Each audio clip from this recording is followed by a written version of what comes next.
करीब 2.5 महीने के बाद धार्मिक स्थल खुले हैं। सुबह 5 बजे से ही इनको खोल दिया गया है और शाम 4 बजे तक धार्मिक स्थल खुले रहेंगे, जिसमें वैक्सीनेशन के साथ साथ कोरोना के जो दिशा निर्देश हैं उसका पालन किया जाएगा। उसके पालन की प्रबंधन के साथ में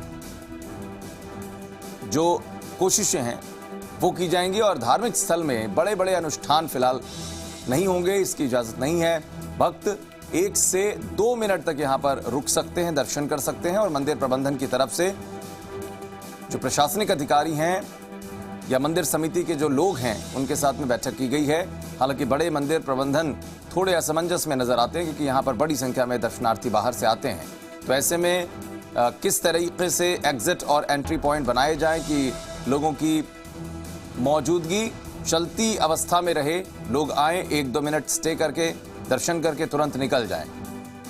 तो ये व्यवस्था की कैसे की जाएगी, इसको लेकर मंथन जरूर चल रहा है। लेकिन अनलॉक 3 की बात करें तो सोमवार से ही मंदिर के कपाट 2.5 महीने के बाद एक तरीके से अपने भक्तों के लिए खुल रहे हैं। जहां तक बात गोविंद देव जी मंदिर की है तो मंदिर सुबह 7:45 से दोपहर 12 बजे तक खुलेगा। ये देखिए कि सरकार की तरफ से जरूर कह दिया गया, अनुमति दे दी गई है कि आप मंदिर सुबह 5 बजे खोल सकते हैं, क्योंकि मंदिरों को खोलने की दिनचर्या है। गर्मी में यानी कि ग्रीष्मकालीन और शीतकालीन 2 अलग अलग, और मौसम के बदलाव की वजह से मानसून के वक्त भी कुछ मंदिरों को उनके समय में बदलाव करते हुए खोला जाता है। लेकिन अधिकांशतः अगर देखा जाए तो ग्रीष्मकालीन यानी कि गर्मी के दिनों में और शीतकालीन यानी सर्दी के दिनों में मंदिर खोले जाने का जो समय है वो अलग अलग होता है। लेकिन अब चूंकि कोरोना की वजह से ये असामान्य सी परिस्थिति है, फिर इसलिए इसमें किस तरीके से नियम बनाए गए हैं। सुबह 5 बजे का समय रखा गया है आज से मंदिर खुलने का, लेकिन जहां तक बात गोविंद देव जी मंदिर की है तो यहां मंदिर न्यास की तरफ से ये फैसला किया गया कि सुबह 7:45 से दोपहर के 12 बजे तक पहले सत्र में इसको खोला जाएगा।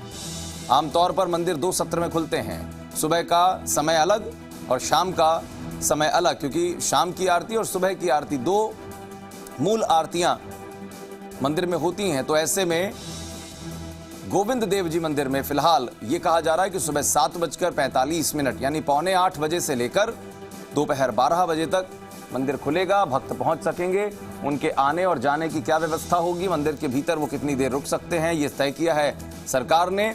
लेकिन वो रुकेंगे या नहीं रुकेंगे, मंदिर न्यास की तरफ से क्या व्यवस्था है, उनके आवाजाही में किसी भी तरीके से लोग एक दूसरे के कांटेक्ट में ना आए, मंदिर के भीतर प्रांगण के अंदर कहीं भी भीड़ ना बढ़े, लोग आकर दर्शनों के साथ में तुरंत यहां से निकल जाएं ताकि जो लोग उनके पीछे हैं उनको भी दर्शनों का मौका मिले। और कम समय के लिए चूंकि मंदिर ये धार्मिक स्थल खुल रहे हैं तो ऐसे में ज़्यादा से ज़्यादा लोग यहाँ पर अगर पहुँचते भी हैं तो सभी लोगों को यहाँ पर मौका मिल सके उस कम समय में दर्शनों का और किसी भी तरीके से कोई समस्या ना हो। तो ये विशेष रूप से मंदिर के लिए जो गाइडलाइंस हैं उसका पालन करना होगा मंदिर प्रबंधन को, और साथ ही साथ जो और नियम बनाए गए हैं, चाहे शॉपिंग मॉल्स हों, चाहे रेस्तरां हों, चाहे पब्लिक पार्क्स हों, सबके लिए एक गाइडलाइन है कितने बजे से कितने बजे तक ये खुल सकता है। मिनी बसेस में अगर आप ट्रैवल करते हैं, जो रोज़मर्रा की दिनचर्या से जुड़े हुए लोग हैं, उनकी आवाजाही शहर में होती है, वो अपने अपने दफ्तरों की तरफ रुख करते हैं, अपने प्रतिष्ठानों की तरफ रुख करते हैं और इसी तरीके से पब्लिक ट्रांसपोर्ट का सहारा लेते हैं। वो खड़े होकर इन सिटी बस या मिनी बस में सफ़र नहीं कर सकते हैं। उनको अगर बैठने का मौका नहीं मिलता है तो ये जिम्मेदारी चालक और परिचालक की होगी कि कोई भी व्यक्ति उसमें खड़े होकर सफ़र ना करे, यानी कि जितनी सीट मौजूद हैं मात्र उतने ही लोगों को बस में चढ़ाया जाए।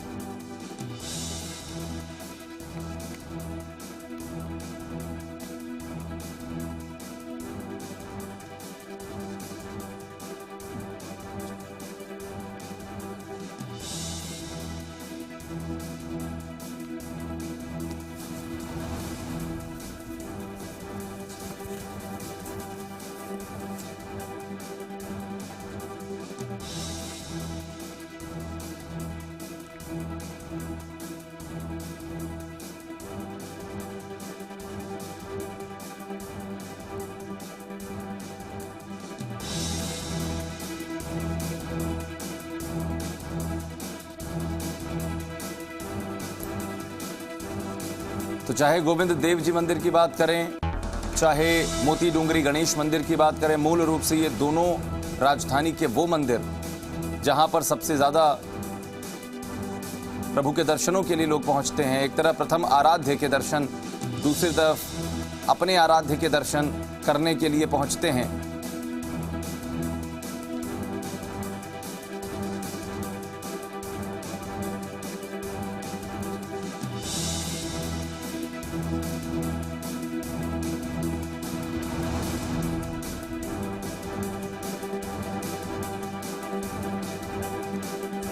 तो खोले के हनुमान मंदिर में बात करें, मोती डूंगरी गणेश मंदिर में बात करें, या फिर गोविंद देव जी की बात करें, जो प्रमुख धार्मिक स्थल हैं या जो छोटे धार्मिक स्थल हैं, हर जगह कहीं ना कहीं तैयारियां हैं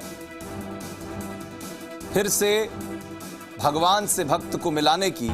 और भगवान से भक्त को मिलाने की जो तैयारी है,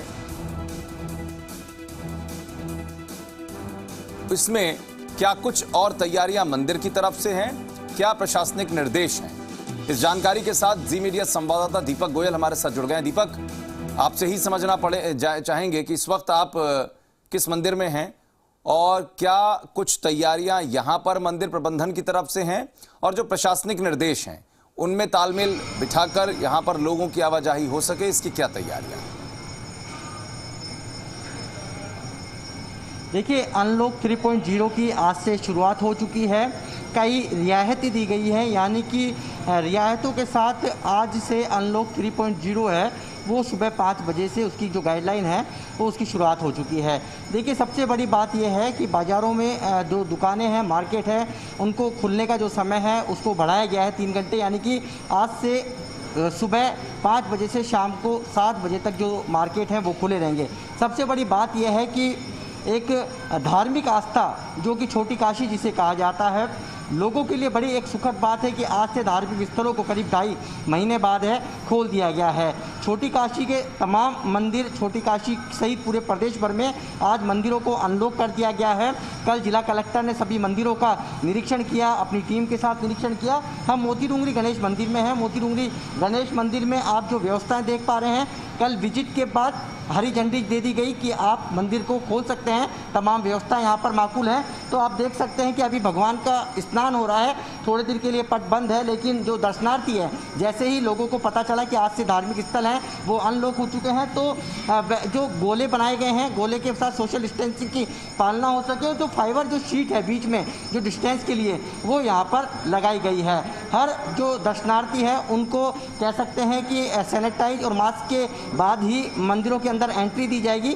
छोटी काशी में आज से मंदिरों में जो कह सकते हैं भक्त और भगवान की जो दूरी है वो समाप्त हो चुकी है। आज जो भगवान है भक्तों से करीब 2.5 महीने बाद हैं वो मिल रहे हैं, यानी कि जो भक्त हैं अपने इष्ट के आज दीदार कर पा रहे हैं। देखिए, तमाम व्यवस्थाएं कर दी गई हैं और कह सकते हैं कि अलग अलग जो टाइमिंग दी गई है, क्योंकि 4 बजे तक का समय मंदिरों को खुलने का है, तो ऐसे में छोटी काशी के जो आराध्य हैं गोविंद देव जी मंदिर वो सुबह 7:45 से 11:30 बजे तक खुलेगा। इसी तरीके से मोती डूंगरी गणेश जो मंदिर है सुबह 5 बजे से शाम को 4 बजे तक खुलेगा। देखिए, हम वो तस्वीरें सबसे पहले प्रथम पूज्य के आपको दर्शन करवाते हैं कि ये प्रथम पूज्य के स्नान हुआ है, पोशाक धारण करवाई गई है नवीन, और मुकुट धारण करवाया गया है। सबसे पहले हम भगवान श्री गणेश के यानी कि प्रथम पूज्य के आपको दर्शन करवा रहे हैं, क्योंकि लोग जब अपने काम की शुरुआत करते हैं या अपने दिन की शुरुआत करते हैं तो सबसे पहले प्रथम पूज्य का आशीर्वाद लेते हैं, और यही आशीर्वाद लेने के लिए जो भक्त हैं आज मंदिरों के अंदर पहुंच रहे हैं। हमारे साथ मंदिर महंत हैं कैलाश शर्मा, उनसे भी जानेंगे कि किस तरीके से व्यवस्थाएं यहाँ पर की गई है, किस तरीके से जो दर्शनार्थी हैं वो दर्शन कर पाएंगे। महंत साहब, आज से मंदिरों को अनलॉक करीब 2.5 महीने बाद कर दिया गया है, क्योंकि अनलॉक अब धीरे धीरे होता जा रहा है, क्या कहना है? भगवान की श्रद्धा और भाव हिंदू धर्म के अंदर सर्वोपरि माना गया है। ईश्वर की पूजा एक भाव है, और मानसिक शांति के लिए अपन मंदिर में आते हैं तो भगवान की जो विग्रह है उसकी रेजेस आपके मन को शांत करती हैं और आपकी मनोकामना को पूर्ण करती हैं। अभी यही चल रहा है और भगवान के मंदिर खोल दिए गए हैं। और ये गोले आप देख रहे हैं, इनके ऊपर लोग बाग अभी खड़े हुए हैं और वो अपनी आराधना कर रहे हैं, क्योंकि आज से खुला है और मंदिर 11 घंटे के लिए संपूर्ण खुला रहेगा, क्योंकि जिससे दर्शनों में कोई भी रुकावट नहीं आए। आप भक्तजन आएँ, अपने दर्शन करें और चल जाएं। किस तरीके से गाइडलाइन की फॉलो भी करना है भक्तों को और आप मंदिर प्रबंधन को? मंदिर में माला प्रसाद चढ़ना राज्य सरकार ने वर्जित किया है, तो वो नहीं चढ़ रही। यहाँ पे आरती के अंदर भक्तजन शामिल नहीं होंगे। यहाँ पे शंख से भक्तजनों के ऊपर छींटा नहीं दिया जाएगा। तिलक वर्जित है, वो भी नहीं दिया जा रहा है। और आज एक नई चीज़ और करी जा रही है कि सभी जगह फाइबर शीट लगा दी जाएगी, जिससे एक दूसरे की सांस नहीं टकराए, तो भक्तजन अपने हिसाब से जब भी चाहें दर्शन कर सकते हैं और निर्विघ्न दर्शन कर सकते हैं। देखिए, महंत कैलाश शर्मा बता रहे थे कि इस तरह की जो फाइबर शीट है पूरे मंदिर प्रांगण में लगा दी जाएगी, जिससे एक दूसरे की जो सांसें हैं वो नहीं टकरा पाए। भक्त हैं, दर्शनों के लिए पहुंच रहे हैं। की फाइबर शीट का जिक्र कर रहे हैं दीपक आप? मैं चाहूंगा कैमरामैन से दिखा तो दें कि किस तरीके से वो पार्टीशन का आप जिक्र कर रहे हैं मंदिर के अंदर। देखिए, आप क्या नोता देने आए? नोता देने आए। हाँ जी, गणेश जी का निमंत्रण देने आए हम लोग। अच्छा, किसके शादी है आपके? हमारे भतीजे की शादी है, बच्चे की शादी है। अच्छा, तो सबसे पहले प्रथम पूज्य का आशीर्वाद? गणेश जी का आशीर्वाद लेने आए हैं। अच्छा, देखिए, ये प्रथम पूज्य का आशीर्वाद लेने के लिए आए हैं। कई सावे हैं जुलाई के अंदर, भले ही सरकार ने 1 जुलाई से 40 लोगों की परमिशन दे दी है, लेकिन सबसे जो पहला काम होता है कि प्रथम पूज्य को निमंत्रण देने का, वो करने के लिए आप जो तस्वीरों में शायद देख पा रहे होंगे कि जो निमंत्रण देने के लिए बड़ी संख्या में, क्योंकि कई लोगों ने अपनी शादियां हैं जून के अंदर टाल दी थी, लेकिन जुलाई के अंदर कुछ राहत दी गई है, संख्या बढ़ाई गई है। ऐसे में जिन्होंने अपनी शादियों के मुहूर्त निकलवा लिए हैं, वो शादियों को निमंत्रण देने के लिए प्रथम पूज्य के दरबार के अंदर पहुंचे हैं। आज से उनके शुरुआत हो चुकी है, यानी कि अनलॉक 3.0 की कह सकते हैं। कहीं बिल्कुल अनलॉक 3.0 की बहुत सारी गाइडलाइंस है जिसका पालन करना होगा, जिसमें मंदिर भी शामिल हैं। तो मंदिर प्रबंधन की अपनी तैयारियां भी हैं और इसके अलावा जो सरकारी निर्देश हैं उसका पूरा का पूरा पालन किया जाए, यही कोशिशें की जा रही हैं। बहुत बहुत धन्यवाद दीपक गोयल आपका इस तमाम जानकारी के लिए।